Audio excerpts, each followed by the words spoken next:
Hey, bonjour tout le monde, j'espère que vous allez bien, bienvenue dans une nouvelle vidéo dédiée à Ansible. Dans cette 65e vidéo dédiée à Ansible, on va s'intéresser à trois modules différents de Ansible. On les a concentrés, je les ai concentrés dans une vidéo.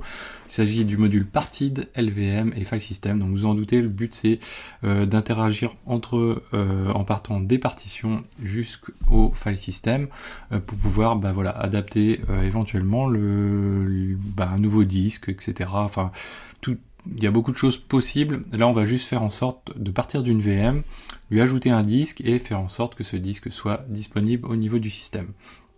Donc pour ça, on va utiliser ces trois modules-là. Globalement, vous avez les trois documentations qui sont intéressantes ici. Donc une partie sur Partid, une partie sur LVM avec plusieurs modules, deux modules principalement, et donc deux modules sur LVM, sachant que LVM c'est PV, VG et LV, donc du coup il y a une petite subtilité par rapport à ça. Et puis on a également donc le module File System qui permet d'interagir avec les file systems, donc définir leur type, etc. Notre objectif, voilà, je vous l'ai dit, c'est de faire ce cheminement là, c'est-à-dire de rajouter un disque, de définir la partition, ensuite le PV, VG et LV, et ensuite le file system. Donc premier module, le module Partid, lui donc il prend pas mal d'options, il sert vraiment sur toute la partie partition, comme gpartid, etc. en mode graphique. Donc on retrouve Partid pour les partitions, où on va pouvoir jouer sur l'alignement des partitions, leur nombre, la manière de les utiliser, les unités. Donc là on peut aussi bien attribuer du pourcentage de volume que des cylindres, que des volumes en eux-mêmes. On peut aussi donc simplement demander des informations grâce à Partid avec un state de type info, present ou absent. On verra également que Ansible dispose d'un fact Ansible LVM qui permet de récupérer des informations de LVM dans les facts directement Ansible, donc des variables potentiellement utilisables. On peut indiquer le début de la partition, la fin de partition, le type de partition, donc c'est une primaire, une étendue, etc. Le flag, lui, va permettre donc de définir donc plus précisément le type de partition, donc Linux, etc. Donc ça, c'est assez classique. LVG, lui, donc il a vocation à regrouper deux choses, les PV et les VG, donc Physical Volume et les volumes groupes, où habituellement, donc en LVM, on est sur deux choses complètement différentes. Là, c'est un petit peu différent avec Ansible, c'est phagocyté dans un seul élément, puisque généralement, voilà, on associe à un PV une partition à notre PV, donc du coup, là, il y a une sorte de fusion entre le PV et le VG, donc qui permet également donc de travailler sur la size, donc l'extend, la taille des extends, pardon. Donc de base par défaut il est à 4 mégas, donc c'est les éléments classiques par défaut. On a les PV options, donc c'est-à-dire toutes les options que vous pouvez passer avec PV create, vous pouvez les spécifier dans le PV option. Le PVS, donc là c'est le PV en l'occurrence qui va être utilisé pour notre VG, et puis donc le state, present ou absent, on peut faire de la suppression également, et le VG, alors avec toutes les conséquences que ça a derrière bien sûr, et le VG, donc le nom du volume groupe. On peut lui passer également des VG options, au même titre qu'on a passé des PV, pour des options complémentaires par rapport au VG. Ensuite on a LVOL. Donc LVOL, lui, il est vraiment concentré sur la partie, alors là c'est active, il est vraiment concentré sur la partie, donc l'équivalent du LV, display, extend, etc., remove, resize, etc. Donc du coup on retrouve les mêmes éléments, donc on va spécifier le LV, la liste des physical volumes qu'on va y associer, ouais, c'est ça. Le resize FS, donc est-ce qu'on veut le faire ou pas. Le shrink, là ça va être quand on va être en mode réduction pour shrinker, donc réduire nos volumes. La size, donc vous voyez que là c'est assez intéressant, c'est qu'on peut fonctionner en pourcentage de VG, en PVS, en pourcentage de PVS également, en free, donc en pourcentage de volume disponible, si on veut utiliser la totalité, le state, présente ou pas, et puis on peut aussi utiliser le sync provisioning, donc si on veut faire du provisioning plus adapté, plus dynamique. et bien sûr préciser le nom du VG sur lequel on va faire tenir notre LV. Donc nous on va pas faire de l'extension, on va faire quelque chose d'assez... on va juste rajouter un disque, créer un LV, créer le file system, le monter, etc. Donc pour faire ça, donc première chose, ici ça c'est une VM, hein, vous voyez j'ai mis dièse VM parce que ça s'appelle la même chose que mon laptop. Donc première chose, on va lui rajouter un volume à cette VM. Donc là si je fais un sudo fdisk-l, vous voyez que j'ai que du VDA, hein, tout simplement. Donc là, je vais lui rajouter un volume. Donc, clic droit ici. Donc là, j'utilise du KVM, voilà, variable suivant le temps. Ici, 5 Go, finish, tout simplement. Donc là, je peux me rendre. On a rajouté un disque. Donc là, le disque, finalement, je vais le retrouver. Donc j'ai mon dev VDB, donc j'ai un disque disponible. Maintenant, il est à initialiser, donc au niveau du système, pour pouvoir le prendre en compte. Donc pour faire ça, donc en LVM, hein, bien sûr, première chose, donc on va faire avec Ansible, nous, hein, c'est notre objectif, new file, host.yml, toujours. Donc là, on va décrire notre inventory. Donc là, en l'occurrence, j'ai un all. Je vais définir des hosts et j'en ai qu'un seul. Et mon host, son IP que je n'ai pas retenu, c'est celle-ci. Voilà. Toc, voilà. Donc là, on le fait ça de manière un petit peu sale. Hein. On va pas passer par des rôles, etc. On va le faire directement avec un fichier playbook. Donc on va l'appeler lvm.yml par exemple, ce playbook. Et dedans, on va dire que donc ce playbook, son nom, ça va être install new volume, new disk. Voilà, host, donc on va le jouer sur tous les hosts, puisqu'on de toute façon on n'en a qu'un seul. Bcom, on est obligé de faire bien sûr une élévation de privilèges, puisque voilà, on est en train de faire quand même des tâches importantes au niveau du système. Et derrière, on va pouvoir jouer des tasks. Donc, première task que l'on va réaliser, on va s'occuper de notre partie. Donc pour créer notre fameuse partition. Pour ça, hop, on va revenir ici, voilà, on va se rendre ici. Hop, voilà. Hop, voilà. Donc, qu'est-ce que l'on fait? On crée une nouvelle partition. Donc, cette partition, nous, on a vu que notre disque supplémentaire, c'est dev-vdb. Donc, la partition, on va dire que c'est la partition numéro 1. Donc, on aura un dev-vdb 1. On va être avec un flag de type LVM, pour pouvoir faire du LVM. Et puis, on va avoir un state present. Donc là, je vais sauvegarder. On va ouvrir un terminal juste en dessous. Hop là, voilà. Donc là, si je fais un Ansible, alors, on va faire, je crois que j'ai fait... Donc ensuite, ce qu'on peut faire, c'est aussi rajouter, donc je vous ai dit, on a des facts spécifiques LVM, donc qui s'appelle Ansible LVM, donc facile à retenir. Hop, on va se rendre ici. Hop, voilà.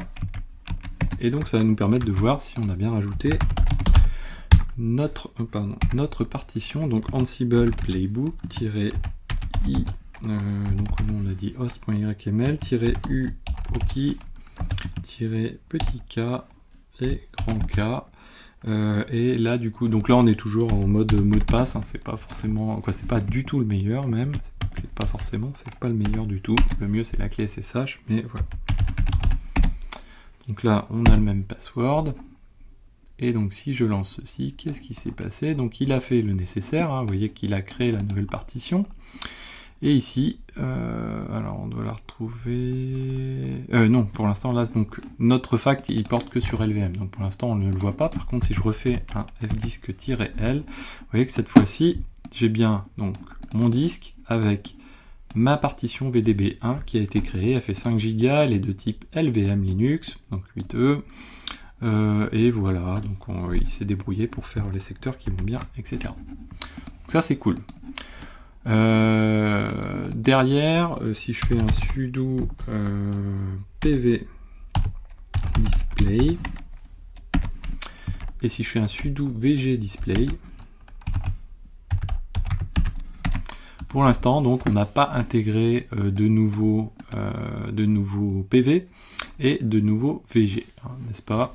Donc là, on va travailler ce côté-là. On va se rendre ici. On va lui rajouter donc un... Donc tout ça, bien sûr, ça gère l'idempotence, hein, avec Ansible, toujours. Donc ça, c'est cool.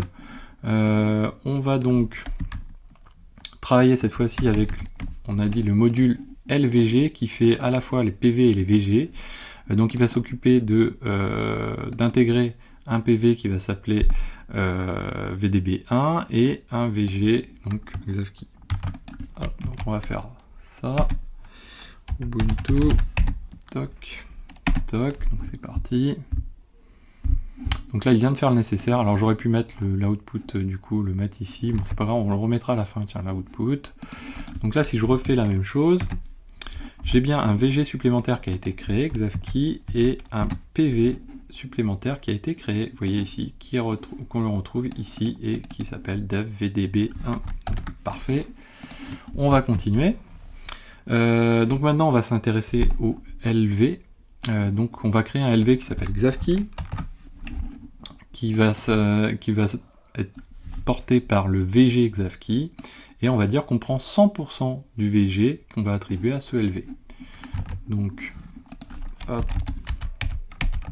comme ceci. Hop, voilà, je sauvegarde. Voilà, donc je relance ceci. Là, il vient de faire le nécessaire. Vous voyez qu'il est toujours à vert sur les anciennes tâches, puisqu'en fait, il gère bien l'idempotence. Et donc là, si je fais, alors on l'a pas fait tout à l'heure, un LV display, vous voyez que, vous voyez ici, donc il va bien rajouter mon LV en question. Il fait 5 Go et on l'a disponible. En tout cas, il est inférieur à 5 Go. Après, modulo quelques pouillèmes, on va dire. Maintenant, donc, il nous faut appliquer notre file system dessus. Et donc pour faire ça, bah, toujours pareil, hein, on va appliquer cette fois-ci le module qui s'appelle File System de Ansible. Hop, voilà, hop. Donc lui, qu'est-ce que l'on fait? Bah, on va lui appliquer donc le device qui est dev vga xavki lv xavki. Donc on le retrouve ici normalement. Hop, voilà, dev vg xavki lv xavki. Hein. Et donc du coup, on va sauvegarder ça. Donc il va nous créer le file system en question. Et puis en même temps, ben, on va enchaîner par notre montage. Donc là, on va réutiliser... Alors, on va d'abord créer un répertoire pour faire en sorte que ce répertoire bénéficie, porte le volume en question. Hop, voilà. Voilà. Et derrière, ben, on va utiliser le module qu'on a déjà vu par le passé, qui s'appelle mount. Et ce module mount, on va lui passer ceci. Hop, voilà. Donc le mount, hein, il va être assez simple, on va le regarder. Hop, voilà. Donc le mount, donc on lui indique qu'on s'adosse sur le répertoire /xavki qui va bénéficier du volume dev, du LV xavki, qui est de type EXT4 en lecture-écriture et qui va être en statut monté. Et là, du coup, derrière, on va se faire un petit plaisir. Donc, on va mettre notre debug juste après, comme ceci. Et donc, on va le lancer. Notre Ansible. Hop, voilà. Donc là, si je fais avant un df comme ceci, vous voyez que je n'ai pas de présent. Donc, je le lance. Donc là, c'est parti. Donc, on va se mettre en mode comme ceci. Donc là, on retrouve bien nos... Alors, ah non, tiens. Ah, les facts n'ont pas été mis à jour, puisqu'il arrive en fin de task, je pense. LVS, PVS. Non, il aurait dû nous mettre les précédents. Ah, j'ai peut-être... Ouais, alors je dois avoir le cache fact qui est activé, simplement. Donc du coup, il n'est pas à jour. Bon, c'est pas dramatique. Derrière, donc, le plus important pour nous, donc ça s'est bien déroulé, hein, vous voyez, il a fait le nécessaire ici. Donc si je refais un df, qu'est-ce que j'ai? J'ai bien mes 5 Go qui ont été ajoutés avec mon volume Xavki qui est là. Je fais un touch de Toto dans /Xavki, hop, Alors, j'ai pas les endroits là. Donc là, voilà, j'ai pu écrire dedans, dans /xavkey, et j'ai bien mes données qui sont dedans. Pourquoi mon touch n'est pas passé? Ouais, j'ai fait n'importe quoi. Touch /xavkey Toto. Hop, voilà. ls/xavkey. Voilà. Donc ça fonctionne bien, pas de souci. Voilà, donc on a fait le tour très rapide du module Partid, LVM et File System. J'espère que cette vidéo vous a plu, n'hésitez pas à vous abonner. Bien sûr, il y a plein de variations possibles, de cas d'usage possibles de tout ça. Là, on a fait que survoler vraiment les choses. Le but, c'est simplement de vous montrer et surtout que vous avez avoir en tête que on a ces modules qui existent au niveau de Ansible, donc pas la peine d'inventer des choses quand les modules existent déjà. Voilà, donc j'espère que cette vidéo vous a plu. N'hésitez pas à la partager, à mettre des pouces bleus, à commenter. Et moi, je vous dis à très bientôt sur Xavkey.